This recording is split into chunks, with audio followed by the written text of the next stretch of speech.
Hello जी, राधे राधे, जय श्री कृष्णा। कैसे हैं आप सब? आशा करते हैं आप सब बहुत अच्छे होंगे। इसी आशा के साथ करते हैं अपने व्लॉग की शुरुआत। कई दिनों से तैयारी चल रही थी मायके जाने की, लेकिन सारे प्रोग्राम कैंसिल हो गए। ऊपर एक तो कन्नू के पापा को अर्जेंट काम आ गया लखनऊ से। उनके जो यूपीएस ठीक करने वाले जो है इंजीनियर, वे आ गए हैं और उनको ले करके जाना पड़ रहा है बैंक में। यूपीएस में कहीं भी प्रॉब्लम होती है, आजकल बहुत ज़्यादा प्रॉब्लम हो रही है, ब्लास्ट हो जाते हैं पीसी। और जैसे गर्मी भी बहुत ज़्यादा हो रही है ना, गर्मी की वजह से ज़्यादा हो रही है, ठंड में इतनी सारी प्रॉब्लम नहीं होती। तो यूपीएस में प्रॉब्लम हो रही है, कंप्यूटर में प्रॉब्लम हो रही है, जहाँ पे बैंक होते हैं ना, बैंक में जाते हैं ठीक करने के लिए। यही काम है इनका और ये उसकी देख रेख करते हैं कंप्यूटर में। जैसे डीसीबी, डिस्ट्रिक्ट कोऑपरेटिव बैंक में इनकी जॉब है। तो वैसे तो हमारा इतना लेट प्रोग्राम बना है मायके जाने का, लेकिन फिर भी पोस्टपोन्ड हो गया है। उधर प्रीति दीदी की तबीयत भी खराब हो रही है। बबली दीदी ये कह रही थी कि जब तक प्रीति दीदी को आराम नहीं लगेगा तब तक वे मायके नहीं जाएंगी। और कन्नू के पापा की भी 2-3 दिन ज़्यादा बिजी रहेंगे। तो मैंने फ़ोन भी किया था, ये कह रही थी थोड़ा सा आराम है, लेकिन अभी ज़्यादा मतलब चक्कर से आते रहते हैं, बीपी डाउन सा होता रहता है। उनकी मेडिसिन चल रही है और मेडिसिन शायद उनको रिएक्शन कर रही है।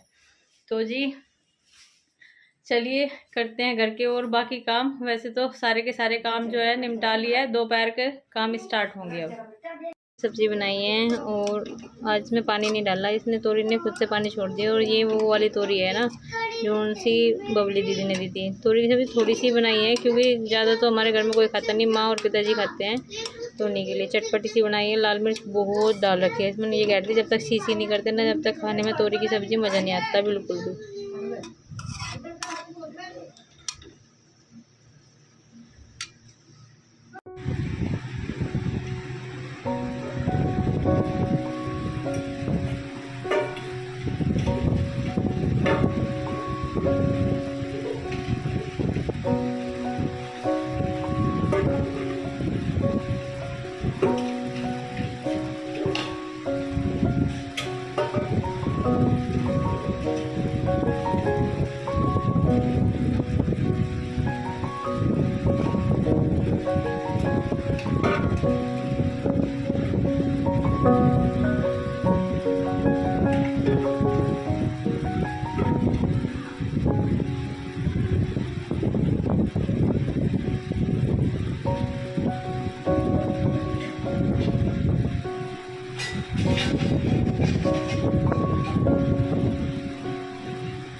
कन्नू को अभी पढ़ने के लिए लाई थी, तो वाणी का भी पीछे पीछे आ गई और फिसल पट्टी से पहले वाणी का फिसल रही है, फिर कन्नू फिसल रहा है। कन्नू आप तो बड़े हो गए हो बेटा, फिर भी फिसलने की क्या जरूरत है आपको, हैं?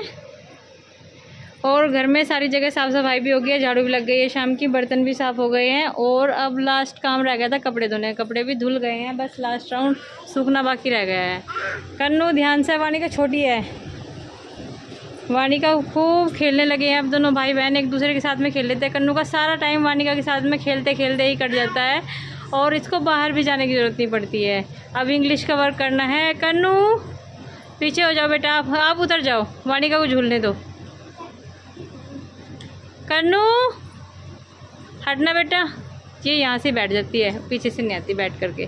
तो अभी फूल निकाल,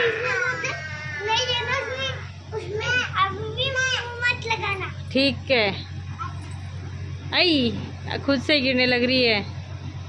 थोड़े से कपड़े और फैलाया, इसका ध्यान रखना। देख बुक उठा ली, बुक उठा ली, बुक उठा ली, पकड़ो। ओह माय गॉड, अगर पेंसिल से लिखती तो मिटा भी देते, ये तो पेन से लिखने मिटता भी नहीं। लाओ मुझे दो। दूध भी पका दिया है और यहाँ पर चटनी बना दिया है पुदीने की, आटा बना करके रख दिया है, दही जमा रखी है आज लीटर में। तो मंदिर में दिया भी जला दिया है और सारे काम निपटाने के बाद में मैं यहाँ पे बैठ गई हूँ। थोड़ी देर के लिए, क्योंकि आज इतनी गर्मी हो रही है ना बहुत ज़्यादा। कपड़े अभी तक सूखे नहीं है, थोड़ी देर में उतार लूँगी, फिर भी जो सूखेंगे वे भी, जो सूखेंगे वे भी, और जो नहीं सूखेंगे वे भी, सारे के सारे कपड़े उतार के रख दूँगी। और उधर मम्मी पिताजी सब वहाँ पे उधर बैठे हुए हैं। वानिका अभी अभी अपने ताऊ जी के साथ में आ रहे थे अभी अभी, और अभी अभी बाहर लेकर के चली गई है, वे लेकर के जाते हैं। तो वेट कर रहे हैं कब आएंगे कन्नू के पापा, खाना जब भी खाएंगे। मम्मी तो मना कर दिया कि थोड़ी देर में खा लेंगे, अभी ज़्यादा टाइम तो हुआ नहीं, वैसे 8 तो बज गए हैं। तो हल्के हल्के से कपड़े हैं, वे सूख भी गए हैं, तो इनको उतार ही लेती हूँ बस। ये हल्के से कपड़े सूख गए थे तो यहाँ पे डाल दिए हैं ये, और ये मतलब दोपहर सुबह तक बिल्कुल बढ़िया वाले हो करके निकले फरफरारे से। उस दुकान के पास में एक ही थी ये वाली, और मैं चाह रहा था कि 2 लेके चलूं, पर उसके पास में थी नहीं, फिर मैंने सोचा कि चलो वो एक ले लेता हूँ, एक ले लेता हूँ। ये खा लो तुम। नहीं वो चाहिए कन्नू बेटा, थोड़ी देर भगाने के लिए बहन को दे दे। ये तो फिर भी नहीं खाने की, फिर भी नहीं खाने की। समझदार है बेटा, ये तो देखो ज्यादा सामान आता है तुम्हारे लिए, तो दे दे बेटा, दे दे बेटे, भगाने के लिए दे दे। अरे वो पहचान लेगी यार, ला ये वही है, ये भगाएगा उसको बिल्कुल, अरे मानने की नहीं। लो ये लेवेगी, थोड़ी देर के लिए दे दे यार। चलो थोड़ी देर में दे देगा, ठीक है? नहीं अभी चाहिए। चलो अभी ना धो लो अब और खाना खा लो, 9 बज रहे। अच्छा कन्नू एक काम कर, तू आधी खा ले, ठीक है? आधी खा के फिर दे दिए, ठीक है? ये तो समझदार है, वो समझदार भी तो है, पर मानते तो नहीं। जो बच्चे समझदार होते हैं वो मानते नहीं है। वो एक दिन ये कह रहा था, मम्मी बहुत बड़ा बड़ा करते रहो मुझे, मैं आपकी जितना हो गया बड़ा हो गया मैं। ला के दूंगा। आज चाहिए, आज चाहिए। चलो कल को नाश्ते में बढ़िया ला के देंगे, आज से बड़े ला के देख, कल को एक मिनट तू एक मिनट खा ले, एक मिनट दे दे, ठीक है? रुको, कल से ट्रायंगल वाली ला के दियो। एक निकाल के दे दो, एक में मान जाएगी कन्नू। एक में मान जाएगी, दे दे।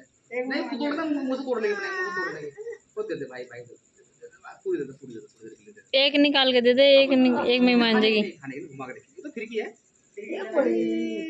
ये तो टोपी खिड़की वाली टोपी है। ये अच्छी लगी है? ऐसी चाहिए थी भी, ऐसी चाहिए थी। उस दुकान के पास में एक ही थी, ये वाली में 2 लगता है, ये वाली तो वो वाली 2 लिए थे जब ऐसी बात थी, वो वाली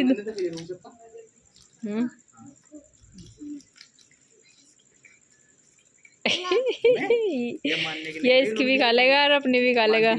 सुबह 5वीं बार नहा रहे हैं और 5 जोड़े हैं इसके आपकी वानिका के। तो चलो भाई, अब इनको बच्चों को खिला लिया बहुत देर, है ना? अब मेरा आके मन से खुश हो गया बच्चों को देख के। अब मैं नहा धो लेता हूँ और फिर खाना खा लेता हूँ। मेरे लिए खाना कौन बनाएगा? टंकी आगे बना ली, टंकी आगे सांझ को किताबें। हाँ मेरे लिए खाना कौन बनाएगा भाई? वानिका मेरे लिए खाना कौन बनाएगा? कुछ नहीं बोलती वानिका मेरे लिए, आज कुछ नहीं बोल रही। मेरे लिए खाना कौन बनाएगा? मम्मी बनाएगी। और मुझे खिलाएगा कौन? ये खिलाएगी, मम्मी बनाएगी और वानिका खिलाएगी। तो चलो भाई वानिका मुझे खाना खिलाना, मैं नहा लूं। ठीक। तो एक बात और भी है, हमें कमेंट आ रहा था कि मंजू दीदी क्यों नहीं आई इस बार। वे आई थी एक दिन के लिए, वे इसलिए भी नहीं आती है क्योंकि उनकी दुकान है। सबसे पहले तो बात ये है, पर जो उनकी दुकान खोल रखी है, भाई साहब बाहर काम करते हैं तो वे दुकान चलाती है अपनी, और इसलिए एक भी दिन का लॉस आप सभी को पता ही होगा। अगर कोई दुकान करता होगा कि कितना बड़ा लॉस हो जाता है। 1000-1200 की दुकानदारी होती है और बहुत बैठते हैं 1000-1200 रुपये एक आदमी के लिए, तो अपना लॉस करना नहीं चाहती है वे। और आती है वे थोड़ी देर के लिए आती है, फिर चली जाती है। नमन घंटे के लिए आई थी और फिर चली गई थी। नमन आया था, नमन 2-3 दिन रह के गया है, तो इसीलिए नहीं आती वे, क्योंकि उनकी परचून की दुकान है और बहुत ज़्यादा नुकसान हो जाता है उनको। और भाई साहब जब भी मैं कहती हैं, भाई साहब मिलाने के लिए लेने के लिए लेकर के आ जाते हैं। एक दिन के लिए तो आ नहीं सकती मैं, कम से कम 1 घंटे के लिए या 2 घंटे के लिए, या दोपहर में आती है। दोपहर में जब सब लोग आराम करते हैं ना, शाम को फिर चली जाती है 3-4 बजे। कहती है कि मेरा नुकसान हो जाएगा और 4 बजे तक तो चली ही जाती हैं यहाँ से, रुकती नहीं है बिल्कुल भी। हाँ ठंडा बहुत ज़्यादा बिक रहा। और बस अब वाणी के बर्थडे में ही आएंगी वे, वैसे तो पहले कभी भी आ सकती हैं, उनका घर है, ऐसी बात नहीं है कि हाँ उनको उसी दिन आना ज़रूरी है। लेकिन कह रही थी कि वानी के बर्थडे में ज़रूर आना है आप सभी को। तो भाई साहब भी उस दिन आए थे जिस दिन वे यहाँ से वो लेके गए थे, क्या वो पता नहीं क्या दुकान लेके गए थे ना, खोखा बनवाया था। निकला ना वो मैंने फेंक। तो जी इसी के साथ में कर देते अपने ब्लॉग का यहीं पर एंड। मिलते हैं आपको अपने अगले ब्लॉग में, तब तक के लिए राधे राधे, जय श्री कृष्ण। अगर हमारा ब्लॉग आपको अच्छा लगा प्लीज़ लाइक करें, शेयर करें, कमेंट करें और सब्सक्राइब करना मत भूलिएगा। धन्यवाद, बाय बाय।